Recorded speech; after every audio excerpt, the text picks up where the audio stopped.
Hello there, Vic Benedict here. We're playing Gears of War 4 on the Series X, and this is my insane difficulty guide and walkthrough. We're currently on Act 1-3. It is entitled New Friends. So you've got some DR1s over here, the heavies, and you've got the default weapons, or at least I have the default weapons. So I mentioned that I don't like the Enforcer or the Shock Enforcer, and I don't, but I believe that they start you with them. And at least if you restart the chapter outright. But the Fabricator is always available to go to during a fight. But the moment the fight stops, your teammates are going to start picking it up, and it's going to close like right away. So if you're needing something, make sure that you do it real quick. And I would recommend that you be like me, a shot grenade whore, because they just work too well and they're just too handy, and they cost too little to make too. So how I believe it works is the more enemies you kill, the more battle points you'll accrue, and the more points you can spend to use for items in the Fabricator. That's just my guess. I don't know if the points regenerate regardless of your kills or something like that, but the whole idea about whether insane difficulty or inconceivable difficulty is harder, like which of the two is harder. Well, like I said in the beginning, I think this difficulty is harder because you take slightly less damage. You get the regular amount of ammunition. However, enemies are at their max health. So contrast that to Inconceivable, where you get damaged slightly more, ammunition is less, and the enemies have less HP too. So there really is no way to say with categorical certainty, because it's all opinion what it is. So now that said, there are, like I said, there's a couple of parts that are harder on Inconceivable, but in totality, Insane is harder, I believe, because enemies take more to hit. That's how I feel about it.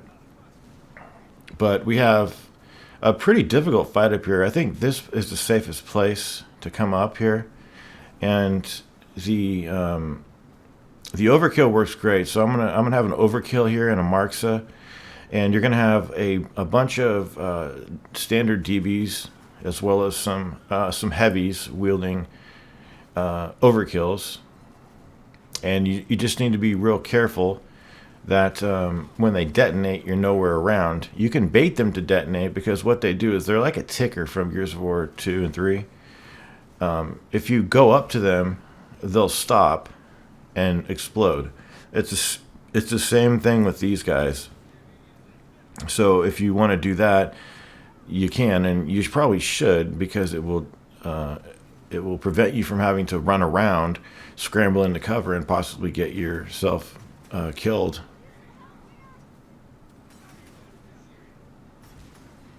But I think this is like a three-way fight. So you always want to go back to the Fabricator to replenish your shot grenades. And as long as nobody's directly flanking you, you shouldn't have too much of a problem. You can't go behind the Fabricator even when it's open to restock. You have to go to the side of it or in front of it. Okay, so over to the left we have a DR1, this heavy over here. So I'm gonna plant some grenades right in his trail. Now you notice he's got a tri-shot, so he'll put you down before you can even realize. He cannot mantle up here from... Did you see how a moment ago it looked like he could mantle up here and get us?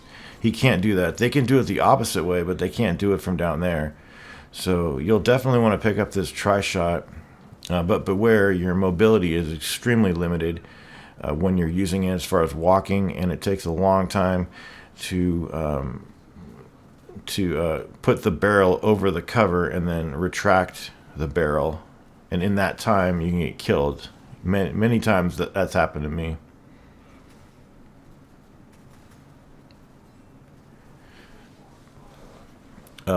But I think you might have noticed in the first video that I put up, I I didn't have Inconceivable unlocked. That's true because I am playing this on a new console and I haven't gone through the game again.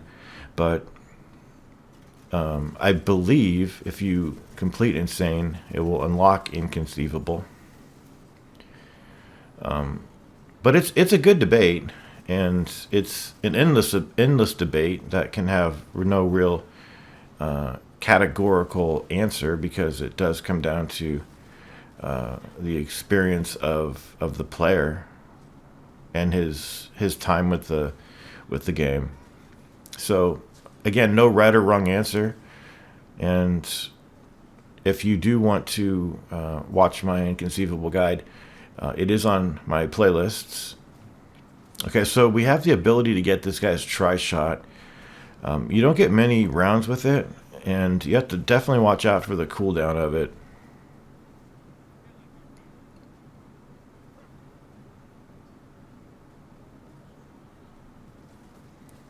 There's also one thing that's always bugged me, especially since I was recently playing the Queen Mara boss fight on Insane. The You know how you want to like go up to cover, and instead it rolls you around the cover. It's really frustrating, and it happens all the time. And I just wish there was some kind of solution for it. Maybe there's another button that they can use or something, or pressing the button in a different way to signify that, no way do I want to jump and then not be in cover, rather than just pressing forward and pressing A and going into cover. Nobody in their right mind on the Queen Mara boss fight wants to jump and not land in cover. It really needs to be fixed. I don't know how they'll do it, but they won't ever do it or ever fix it. It's kind of just a problem with the game, but I think there could possibly be a solution to it. Anyway, and here we have, I think they're regular trackers.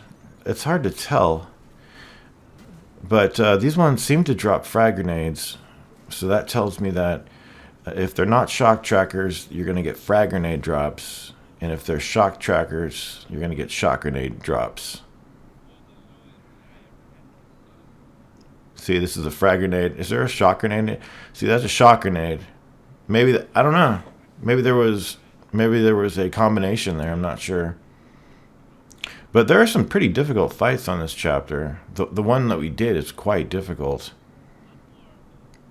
Now this one over here, there's going to be a DR1 that's going to be coming over to you by and by. I'm going to throw a couple of shock grenades his way, and then I'm going to deal with the trackers if I need to. They might have gotten killed. And your teammates always take a long time to lug the fabricator into the fight. It's kind of frustrating. But the overkill is fantastic for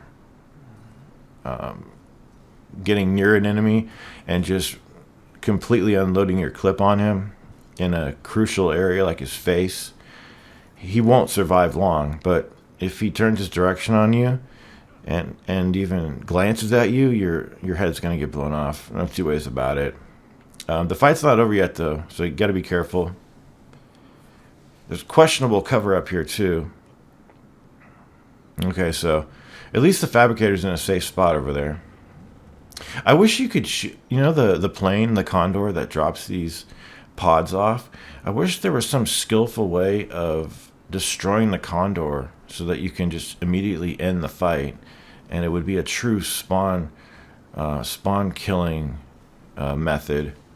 It would have to be something that would be very hard to do, but if a skilled person were able to do it, he should reap the benefits of something like that.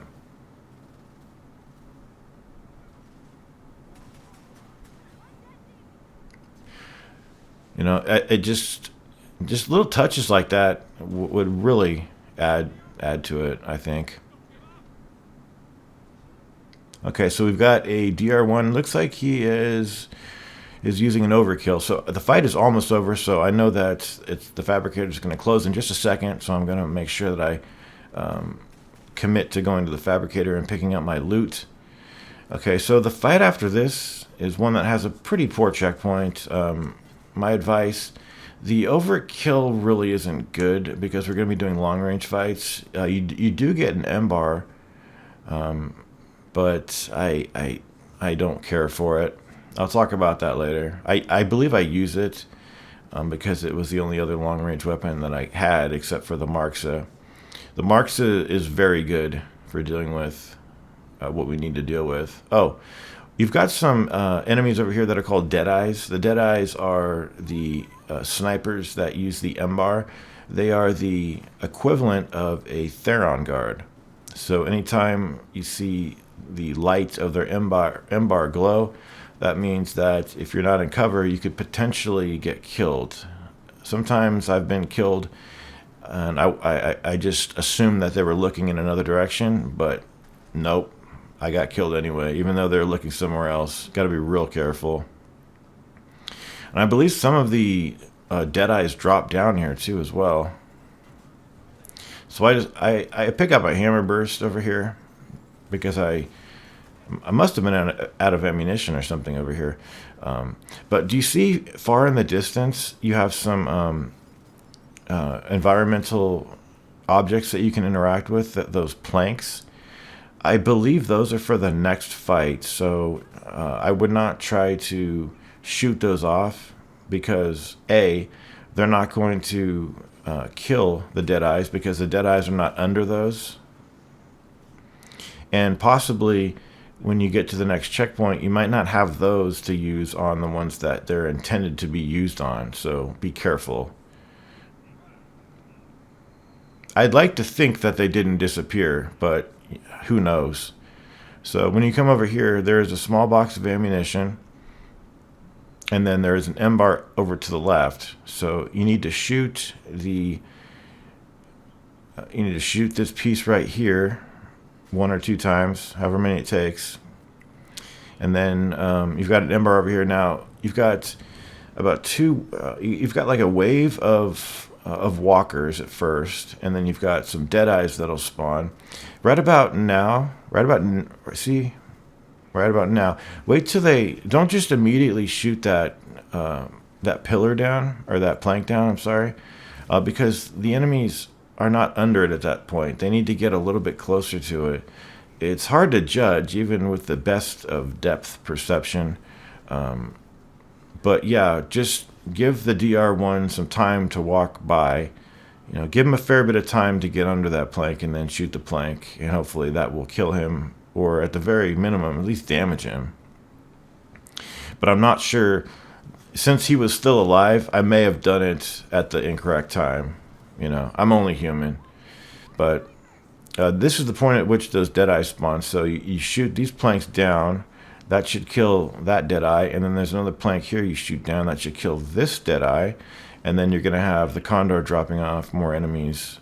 However, we do have one ground-based enemy left to deal with, so we'll have to wait for him to expire before we transition into the third and what I believe is the final checkpoint here. And again, whore those shock grenades. Just absolutely whore them. And also, we've got a set of heavies over here.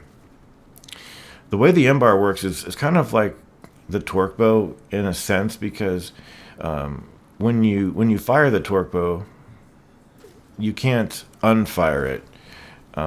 But with the M-bar, if you miss your chance, it will overheat for a second, and it doesn't waste the bullet the way the torque bow would waste its torque bow arrow if you weren't to commit to it. And I guess that's more of a contrast between the two weapons, but it's definitely got its similarities as well.